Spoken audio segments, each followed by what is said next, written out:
What's up, nation? Welcome to another edition of the Wise Take MLB DFS podcast. I am your host, CK013. You can find me on Twitter at CK_013. And I am joined once again by the triple OG. That's triple OG. That is Patio Joe. And you can find him on Twitter at Patio Joe Ref. Joey, my man, what's happening, brother? What's going on, man? Not too much. Just hanging out Thursday night. Kids are asleep. It's we're doing Talk About Friday. Make sure we don't really want to talk too much about anything else but DFS. So we should probably get right into it, CK, because last time we talked for about 6 minutes and 30 seconds, and that seemed to upset some people. So we don't want to talk for 6 minutes and 30 seconds about stuff that's not about DFS. We want to talk about DFS probably starting from now. So why don't we get into the first game? Who's our pitcher? Fair enough, Joey. Fair enough, Joey. I'm just kidding. I'm doing good, though. I'm doing good. I really am. Yeah, you're always doing good. I always have confidence that Joey's doing good. I always got that confidence. I'm under the weather. Woke up yesterday after the White stream yesterday. I just had like a crazy sore throat. And I knew it was coming. And it's like, all right, I'm going to go to sleep. I'm going to wake up. And my throat's going to feel better. But then I won't be able to breathe through my nose or some shit. And sure enough, that happened. But it's not all that bad. FanDuel the GOAT homered. It's always a good day when FanDuel the GOAT homers. Other than that, everything is cool, man. You know, the Mets won. Things are, you know what's not cool? Walker Buehler's not cool, man. He really... Yeah, I know. That was, I know. Dodgers got swept this week. Yeah, Jesus. man, by the Cardinals. It's their bullpen and stuff. I'm trying to find us on YouTube. I can't seem to see. Are we on live on YouTube? I can't seem to. You can never find us on YouTube, Joey. I know, but I'm on our page. I'm on our Wise Take page, and it's not saying. Usually comes up says live. So yeah, you know, YouTube I think did a few things like they like does they change like the control panel on my end. So like I think they did a few things, and it's making things wonky. I don't think everybody's getting the notifications all the time, and I think that I've seen different reports, but like all the settings are set, so they should be. So YouTube, what's going on, bro? Live stream. I mean, I'm not seeing something. I mean, you could check it while we're talking here. So, yeah. Oh, we're definitely on. I mean, I'm there. I'm in there. Could see. Could see. All right. So, there it is. Boom. See, asking you shall receive, Joey. Now all of a sudden it just kind of shows up. It's weird. Asking you shall receive, Joey. You got it like that, bro. All right. Let's see. Pretty ladies, pillars. I'm trying to see what's me. Yeah, you're here. Actually, got to show. Man of the people. Had to rush in just to see if anybody's dogging us for not talking about DFS for the first 5 minutes. I know. I want to. Man, just making sure. He's very ready. nice. I had a nice little rant about it, if you remember. I had a nice little rant about it on Monday. Yeah. So. Yeah. I didn't play it though. I took today off. It was a short slate. Yeah. And I was like, screw it. Let's just get to Friday slate and stuff like that. So yeah, man, they were pretty good at the 2-game slate. I thought we had a lot right. Some of us disagreed on some stuff, but the stuff that we were in agreement on, we were fairly right. This wasn't like it should have been a much bigger night for me personally. Like I was really heavy on the Padres. You think if a team puts up 6 runs and the highest scoring team only put up 8, you would think that would mean good, but this is, the way that those guys get those runs isn't always the best. For the Padres, it was 2 home runs and then a bunch of walks and singles. So it's like, but we'll see. The game's still going, and I think they brought in the fraud, Matt Cook. So Koch, yeah. Koch. So yeah, that's always good. We'll see what happens. But yeah, Joey, we have a huge slate. So with respect, it's probably like the second biggest slate since opening day. It's got to be because I don't know. 12 games? Yeah, I think so. Sure. I think the biggest we had is 14, and that was once. And now that was opening day. Right. And now we got 12, man. And one of them was already postponed because of weather. So it was really 13, which is my number. So that would have been cool, but it never really happens because people don't like that number. Anyway, let's talk about some pitchers, Joe. We got a lot to talk about. Cash games. We're gonna start off as we always do. Now, I'm sure this is a first look. Everybody, full disclosure. First look, Joey and I are just kind of glancing over this together and talking. Joey will be writing the cash game article at whitestate.com for those of you that are subscribed to either the All Sports or MLB package. Boom, boom, bang. And if you're not, you can get a day pass for $2.50. Joey is also on the Y stream tomorrow with the boy Genius, a.k.a. Bart Simpson, a.k.a. Tap You in the Two-Hole. A.k.a. my son. A.k.a. your son. Cam. G. Yes. Triple threes. You know how that goes. We'll be talking more about the Two-Hole tomorrow night. Tomorrow on the live stream because we need to learn more about the Two-Hole. Yeah, he needs to know more about the Two-Hole. He was a little foreign to it. He knows all the medical terms for it, but does he know how to find it? That's what we're wondering. Yeah. He knows the medical terms, but does he know how to find it? That's what we want to know, Cam. Do you know how to find it? All right? Do you? Do you? All right. Man, you're scaring the boy, man. You're scaring the boy right now. He's going to go, babe.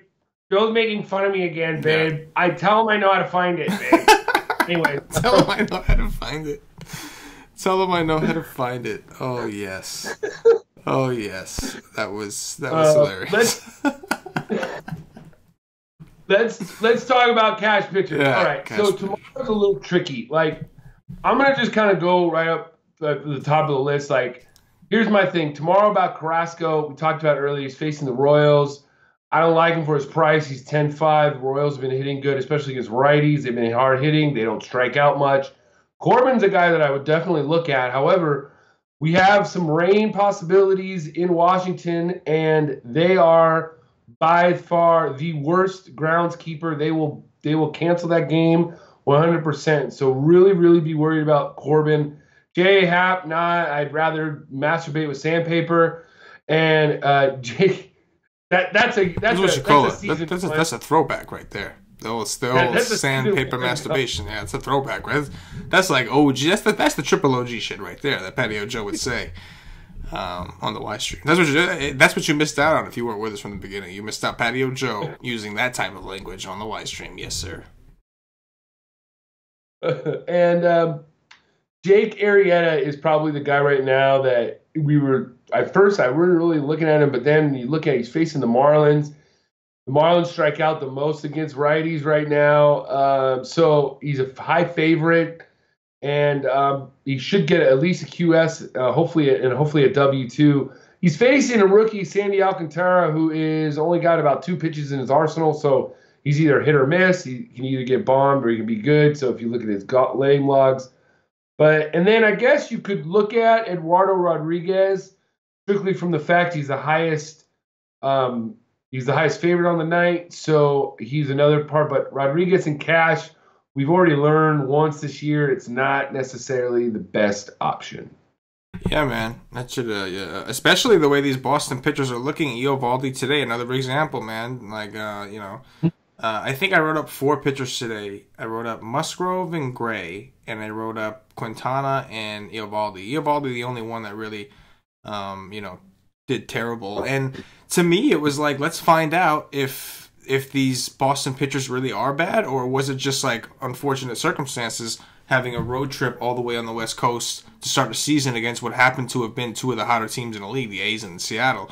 And that was not the case because they just saw the Blue Jays, who have been struggling from gate, and they literally tapped that ass. So I'm with you, man. I think it's scary to trust Erod, maybe more of a tournament thing. Plus, Baltimore hasn't exactly been like a great team for pitchers to target pitchers against. Like, not that they're putting up tons of runs every day, but they have been a little more scrappy, and they've been making these pitchers work a little bit more.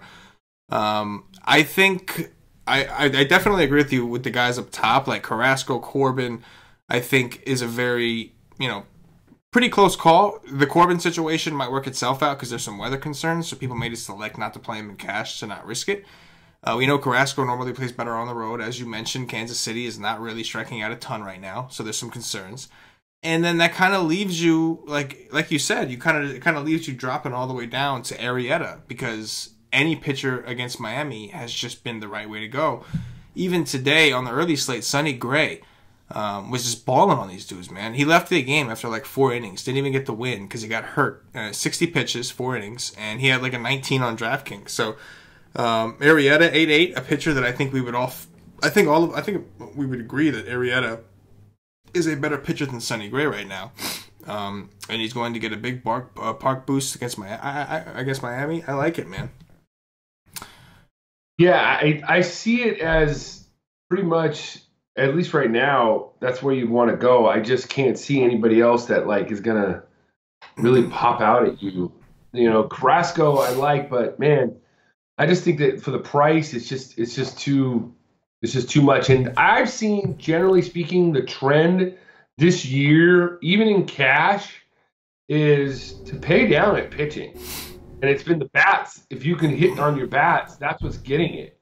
It's, there's been a couple times this week, DeGrom for one. Everybody went to DeGrom, he got crushed. Other guys, they're going up, they're paying up high. And the way that these sites right now are pricing up these bats, it's hard to make a good cash team with paying up a pitcher like that and then trying to fit in the bats you want. You almost have to go below 10K these days. And finding something like that with Arrieta, I think that's the way to go. Yeah, no, I could buy into that, especially at the beginning of the year, while things are still kind of working themselves out. The problem on DraftKings is even if you go with Arrieta, you still have to pick a second pitcher, and I don't think that's such a clear, obvious answer.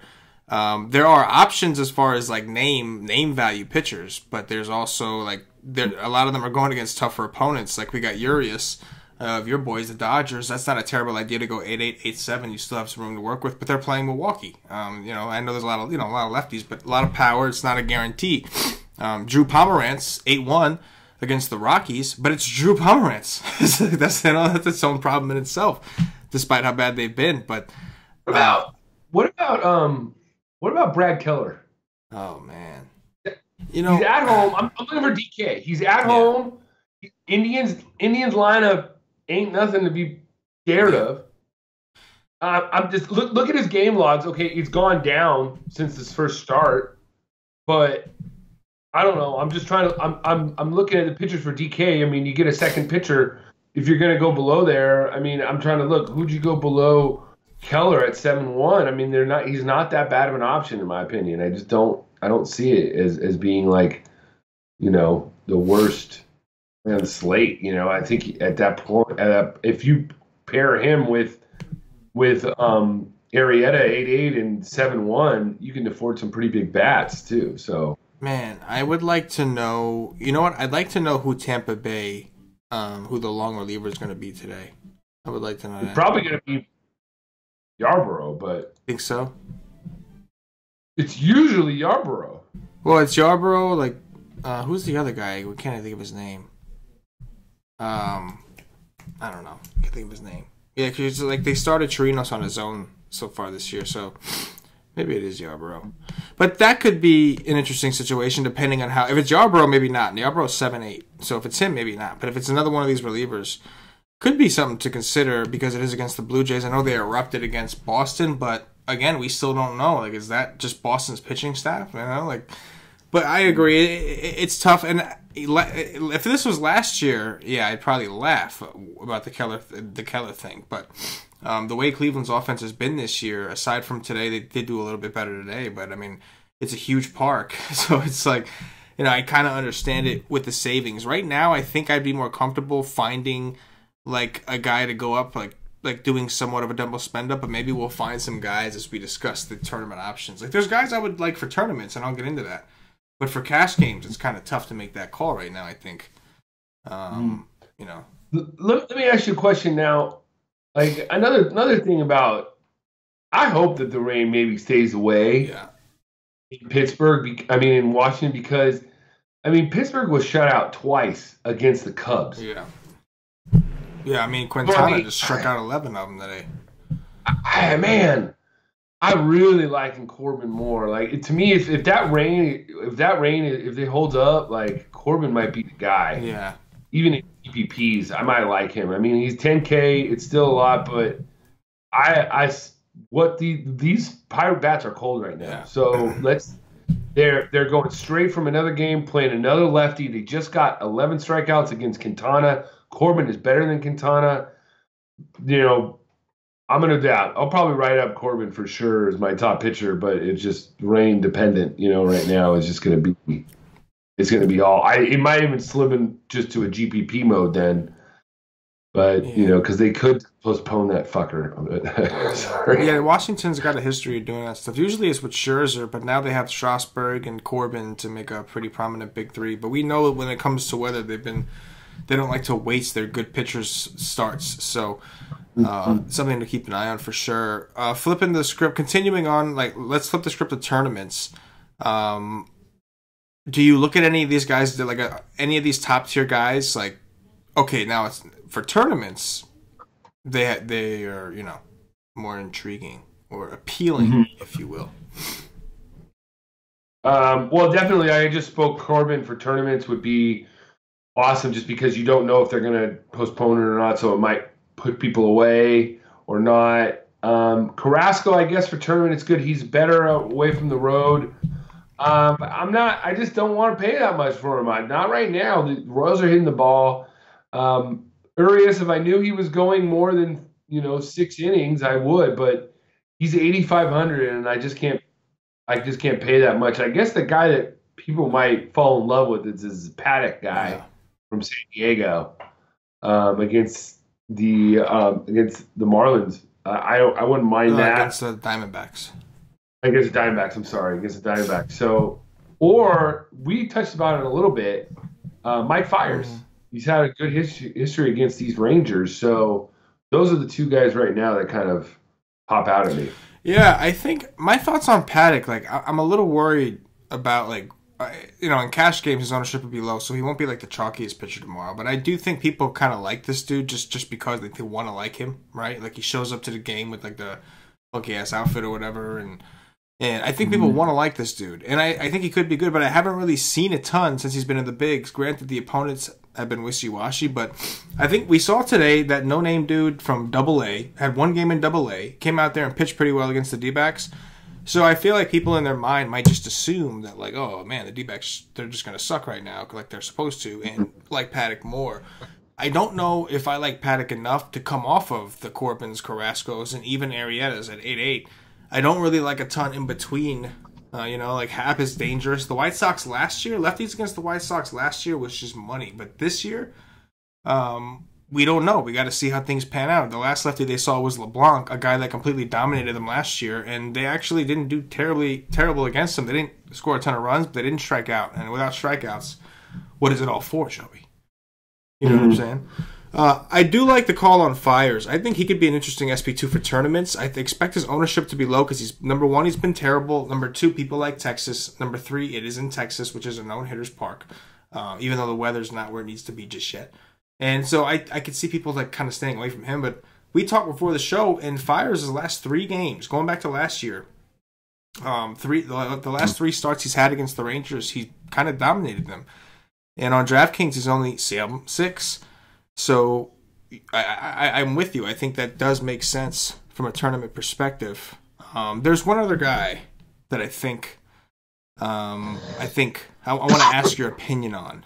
Now, hear me out on this one. This is a guy that he was a Wise Take darling in his rookie year, and then we quickly realized he was not very good, and then he became the Wise Take darling to attack, and that's Luke Weaver. The only reason I bring up Luke Weaver is because Luke Weaver does have significant splits, or at least he has over the last couple of years, where he's a lot better against righties than he is to lefties. The Padres, unless they start their catcher, we could see once again, like they did against Godley, a predominantly right-handed lineup. And at 7-4, the Padres, I think, still are going to strike out quite a bit. You know what I'm saying? They did today. Godley, strikeouts weren't a problem for Godley today. He just kind of fell apart. But can I interest you in Luke Weaver as a DraftKings SP2? Because on FanDuel, you probably don't need him. But as a DraftKings SP2 at 7-4 for tournaments against our beloved Padres. Yeah, I don't mind it. I would probably even just go down to Bettis at 5-8 against the Giants. Oh God, I don't know if I could do that, man. Bettis is the shit. So the Giants are terrible. But Bettis is the okay. But he had one. He had one really bad start, and then he had one other start against the Rays where he struck out 6. Yeah. I mean, he's at 5-8 against one of the worst offenses in the league. I mean, just say that out loud. Keep in mind okay? that while he did strike out 5 Rays, he gave up Mhm. 6 earned runs and 2 home runs as well in that same game. He put up a 5 in terms of fantasy points. I can't do it. Yeah. There's a few pitchers that I won't just blindly play against the Giants. Chad Bettis is one of them. If anything, this might be the one time where I'm actually interested in the Giants' offense. Yeah, yeah.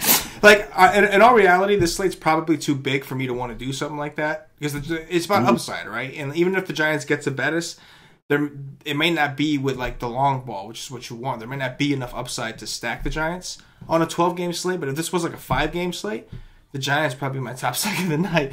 If it was going to be worth it for me to take that chance on this kind of massive slate like this, it's hard to justify that. But I don't know. There's the 3-game late slate. Stack the Giants, guys. Yeah, there you go. Exactly. Yeah, no, I could definitely dig that. Yeah, I think Weaver is always interesting. I just don't. He hasn't thrown more than 5 innings, so it's just. Yeah. I wish that he would. They would boost up his his inning total. I agree. I do agree. There's nobody else really. I guess. I mean, yeah, no, there's nobody really. No. So let me ask you this. I want you to look through this list, Joey, and tell me, like, is there a pitcher that stands out to you that you want to attack, like, right out the gate? You're like, oh, yeah, let's go. You see anybody like that? Drew Smiley. Talk to me, Joey. I like it. Drew Smiley. I mean, the A's are hot. They're coming off of, like the best series that they've had. They just destroyed the Orioles. Chris Davis had 4 home runs. Now they're going to a better ballpark. Well, I don't know what's a better ball, Orioles or Texas. Right now, I think Baltimore. When the Heat's here, maybe different, but Baltimore, I'd say. Yeah, but yeah, I want to attack them. They're hot. Guys like Chapman, Chris Davis, those guys right there, right off the bat. It's a lefty, so you're gonna have Semien, who will be, probably batting shortstop, and they moved him up to 3,900. Man, he was like 3,100 a couple days ago. Now he's 3,900. It's just amazing what FanDuel is doing these days to these prices of these players. Chris Davis is now 4,600. He was 4,000 all week. So it really makes you make a decision on what you want to do. But yeah, these A's are, at first glance, I'm really liking. Matt Chapman's now up to 4,300. I mean, they just boosted these guys up. So take a look at them. You might not be able to do a full stack with the A's, but I like them. First off, my first glance.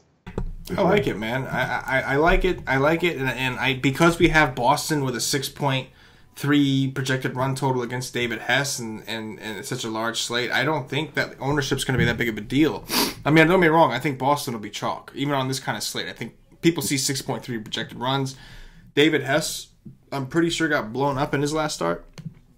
I'm gonna verify that. I don't want to spread out no fake news, but yes, okay. 4 earned runs, gave up 3 home runs against the Yankees. So yeah, that was the day they gave her the go hit 3 home runs. I think he got destroyed. So yeah, Boston. We don't have to talk much about them. They're gonna be chalk. They're in a good spot against David Hess and a bad Baltimore bullpen. Yeah, makes a lot of sense, right? And end of story with Boston. Moving on to some lower owned stacks. The Mets are kind of interesting to me, and I was telling you before the show, I'm very, very surprised to see this Kyle Wright kid favored over Zach Wheeler. Don't get me wrong, I'm not really big on Zach Wheeler in this spot against the Braves, although I think it is a homecoming. I believe Zach Wheeler is from Georgia, but I don't like picking on the Braves. But regardless, like, still, like, who the hell is Kyle Wright? Like, you know what I'm saying? Like, the Mets offense is playing, well enough. This is a kid that against Miami, 6 innings, 77 pitches. He had 4 Ks against Miami. He gave up 2 home runs. You know what I mean? And now he's going to play the Mets, who have a bunch of lefties in a park that's favorable to lefties. I'm just kind of surprised that the Mets are underdogs in this game. But I think the Mets offense, to me, is a little undervalued in that sense. And they're cheap. Like, Robinson Cano's been ice cold, but he's relatively cheap. Conforto is only 4.7. He's been red hot. I think there's a lot of guys. Brendan Amo is still only 3.8. Peter Alonso's been hot. I was just kind of threw me off. I was kind of surprised here to see Kyle Wright as the favorite. But, I mean, I want to do that. I don't think he's particularly great. I wasn't all that impressed when he played against Miami. What other offenses are you seeing here, Joe? You see anything? See anything juicy? I mean, I think the Mariners against Wade Miley at home. We talked about how they're underdogs tomorrow night too. I think that's a mistake. I don't know. If I was a betting man, I'd bet the Mariners tomorrow night. He's a minus 147. I know LeBlanc's no good, so the Astros, that game in general, I'm probably looking at as a good game stack. I totally I like that. I think I'm gonna stay away from the Dodgers tomorrow night, and that might be a mistake. I just think that Milwaukee's gonna come out, and even though the Dodgers got swept, they're gonna put their best foot forward. This is a big rematch of the NLCS. The Dodgers eliminated them. So I could see, we're going to get their good bullpen tomorrow night. Hader coming in, stuff like that. So if they don't get to Burns early, I just don't see that, late being very plentiful. First glance, I mean, Philly against Alcantara. Remember I mentioned him earlier? He's got 2 pitches. He doesn't throw very much else. So he's had one good start against the bad Rockies offense, and then he's had one bad start, and he got crushed. So which one are we going to get? You know what I mean? I just think that Philly, the other day I thought for sure they were going to go off against Hellickson, and they crapped the bed. But, Alcantara this season, I'm looking up his stats right now. He throws basically, he's basically fastball slider, and he throws fastball changeup to lefties. A little bit of sinker, but not much, So he's basically predominantly 2 pitches to right-handers. So, I don't mind it. I like the Phillies a little bit too. Yeah, man. I think there's merit there. The ballpark a little concerning, but we got some power, man. We're talking about Rhys Hoskins, Ramuto Revenge back in Miami for the first time. Bryce Harper. We got some power, so I could definitely buy into some of the Phillies. Last team I'll mention here, and I expect them to have some ownership, but again, I'm not overly concerned aside from the Red Sox. But the Astros quietly woke up at home, right? Like they quietly kind of woke up at home, and I don't think Wade LeBlanc is very good. Tuve's got to be one of the hottest hitters in the league right now. He's out there we all know what Chris Davis is doing. He's double donging for us every day. It's beautiful. But Altuve's been out there balling, man, and against some good pitching, and people haven't been playing him because they were, seeing like James Paxton and those kind of players. So as per usual, they were chalk beginning of the season. And then they disappointed, and then once people backed away, they started scoring runs. So this is a curious spot against Wade LeBlanc, who couldn't strike out any White Sox. And you'd mentioned you were surprised the Astros are minus 150 on the road against one of the hotter teams in the game. Maybe there's a reason for that. You know what I mean? Maybe it's because Vegas knows that Houston is about to whoop that ass. You know what I mean? I don't know. Yeah, I don't know how popular they'll be because it's a late night. Late night hammer. Late night hammer. Yes. Yes. Let me ask you about a team that I don't know which way you want to go, because at first I looked at them and I'm like, they're playing well. I might want to go after them. But then I looked at the pitcher and I'm like, yeah, maybe I want to go after him. But then I looked at his stats and I'm like, ooh, maybe not.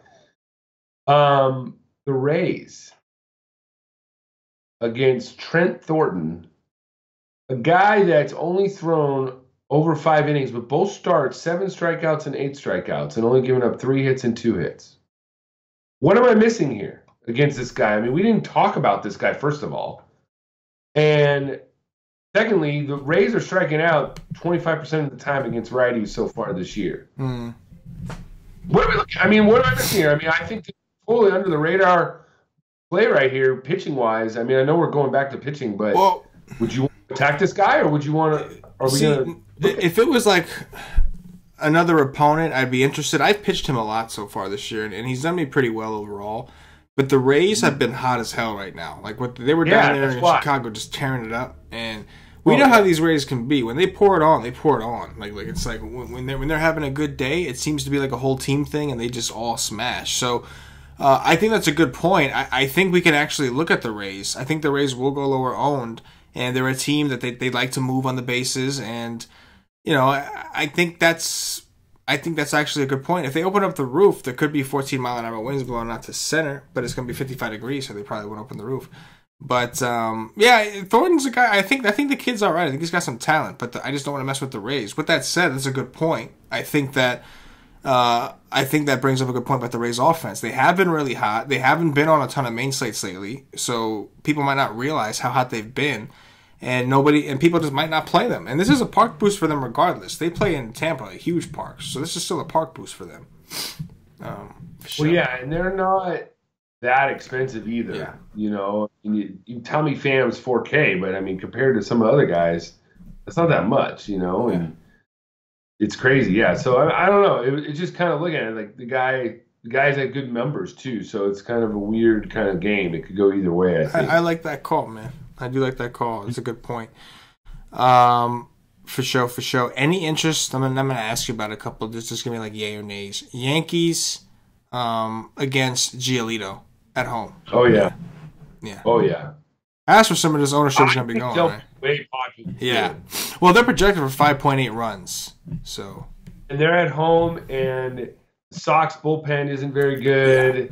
Rays just beat them up. I mean, they might be. Them and the Red Sox are going to be probably too high. Well, that's good because that means all these other stacks we talked about are going to be low. Yeah, I like the A's. I still like the A's. Yeah, 5.5 for the A's, and they'll probably go low because people don't have patience and they're going to want to play the early games. They're the first games to start. They want that. Brett Gardner leadoff home run, and everybody's one in their turn. That's it. When Brett Gardner's 3.8 on FanDuel, something's up. I mean, honestly, it's crazy. It's like to pay up these days in pitching. You got to be really, really. You got to be very creative. Yeah, very, very creative. Yeah. But yeah, I mean, I think we covered enough, man. I think the Yankees and Sox, we know they'll be the chalk. I think we talked about the good thing is we didn't talk much about them because we figured they'd be chalky, and we ended up talking about some lower owned stacks that I think have a lot of upside also. So, all in all, I thought that went wiggity well, Joey. And so now we're going to go ahead and do our cash game core for FanDuel and DraftKings. We'll do our top threes, the Dong Watch. But before that, I'm going to remind everybody, if you haven't already checked us out at whitestate.com, you don't know what you're missing. Get over there. Join the nation. If you listen to the show, you're a part of the nation. But join the premium nation. Join the core members of the nation. And come rock with these dudes, man. These lunatics that are in the Slack chat just breaking down the slate 24/7. Eating, breathing, shitting this shit. And just getting better every single day. Come join these dudes. Whitestate.com. Want to get into the Slack chat, you got to get a monthly membership or higher. But if you just want a day pass, you want to try the content alone, you won't get the Slack chat, but you'll get all the content for $2.50 for one full day. It's all the articles we do, the live stream we do 2 hours before lock, which tomorrow I said is Patio Joe and Killer Cam triple G's. Killer Cam G triple threes. That's what I meant to say. So go check us out. Joey, you got FanDuel pull up, I'm assuming? Let's go over. Yes, I do. Let's go over a FanDuel cash build. All right, so right now I'm gonna just think that the weather is good in Washington, and I want to lock in Corbin. Okay. Fair enough. We got any good value there? Because I'm assuming we're gonna want to jam some of these Yankees and Red Sox in there. So we got any value that can help us out with that? Yeah, let me see here.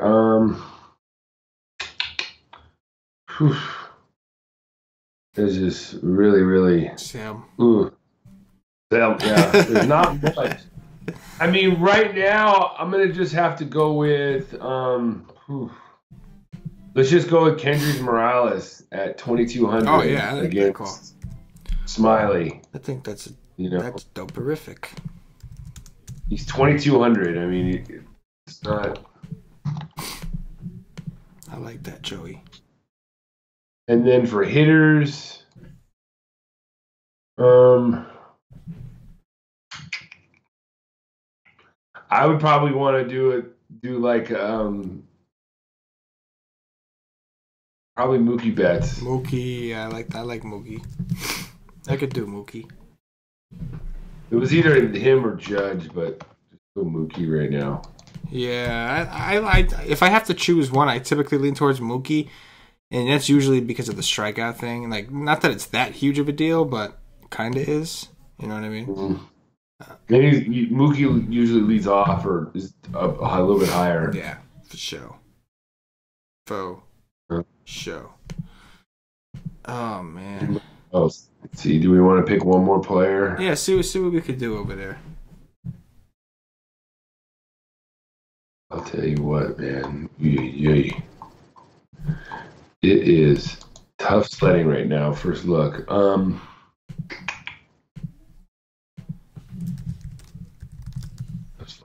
I would go with.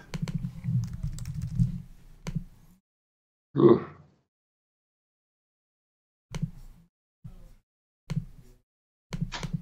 Let's just go with Chris Davis right now. I would just see what that the A's, the crush, the A's. Yeah, crush. Fair enough. We'd have to get a little cheap. You know, yeah, a little. We'd have to get a little cheap. I guess theoretically though, if you needed the money, you could just drop down to Arrieta, probably though, right? Like, yeah, that's what we'll probably have to do. Yeah, I think that's going to be a common theme because people are going to want to play the Yankees, they want to play the Red Sox, and they're not going to be able to afford them if they pay up, like you were saying. And that brings me, like, I'm looking at DraftKings now, and like my first instinct for a cash build was to go to Arrieta, and like I'm pretty sure I just talk shit about this guy, and like in tournaments, I don't know, I just don't see myself doing it. But I mean, Jeff Samardzija just like had like a throwback game today against the Rockies. That's how bad they've become. And I hate to say this, but I think Drew Pomeranz may pick up some traction as an SP2 in cash tomorrow for DraftKings as a pairing with Arrieta.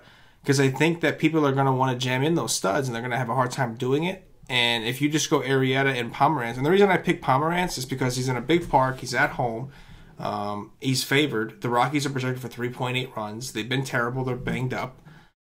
So I would think that is what people are going to do, because then at that point, you know, you plug those guys in, you grab a Brandon Amo, a Robbie Cano, two cheap value guys, you know, in a good situation against Atlanta, and then you can grab Mookie Betts with no problem and still have 4,040 to go about the rest of your build. So I feel like that might be a trend, unless one of these like cheaper pitchers that maybe we overlook somebody and it's going to arise tomorrow.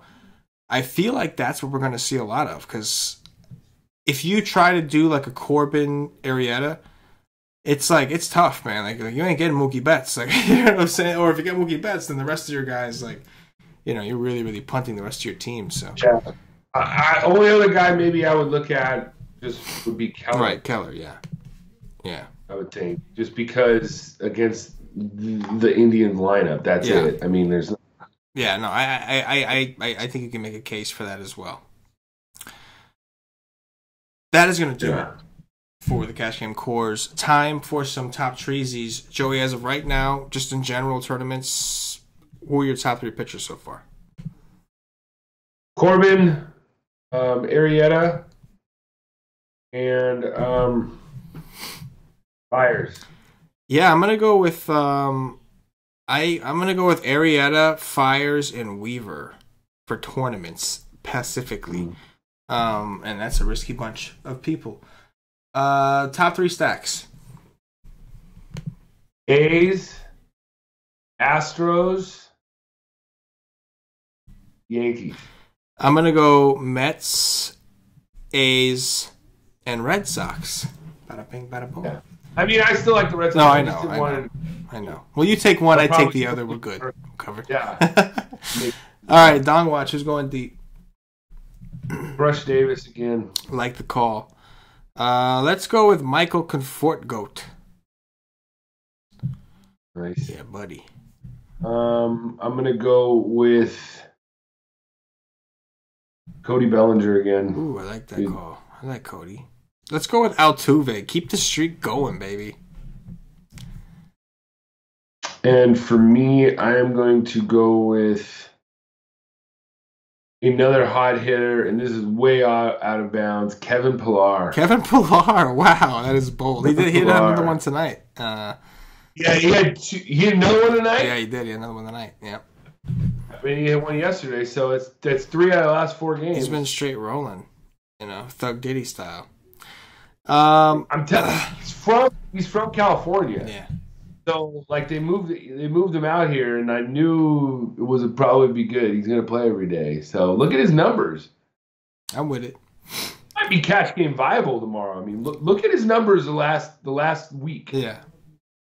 I mean, on FanDuel the last week, 18, 18, 23, 35, and he's 2,900. Really good. There's no question. And if he's facing Chad Bettis, who's a piece of shit, like he is a piece of shit. He is Joey. Chad Bettis is a piece of shit. It's true. Locking in core. Make me cough right now. I'm gonna go Wookie bets. You can never get blocked. Excuse me. Is that 3? Is that it? All yeah. Right. That is going to do it for the White Stick DFS podcast. If you're watching on YouTube, please click that thumbs up, that like button, subscribe to the channel. If you're watching on Facebook, give us a like and a share to support the White Stick Nation. If you're watching on Twitch or Twitter, give us a follow, give us a retweet. And if you're listening to us on Podbean or iTunes, give us some 5-star reviews. Joey, anything in closing before we get up out of here? And just enjoy your Friday. The weekend's here for most of you. You guys enjoy the weekends. For me, it's hell because all the kids are out of school, and I just got to get to 7 o'clock. And then once it's at 7 o'clock, it's fine. But actually, you know what? I'm going to a bachelor party this weekend. So you never know. You know about me in strip clubs. Spoken like a true dad. That's it. Yes. You know, it's funny. That total Gemini, I go from being a dad to like, ooh, the strip club. Just like that. Yeah, just like that. For Patio Joe, for myself, the entire White Stick Nation, as always, good luck. Good luck. Yeah.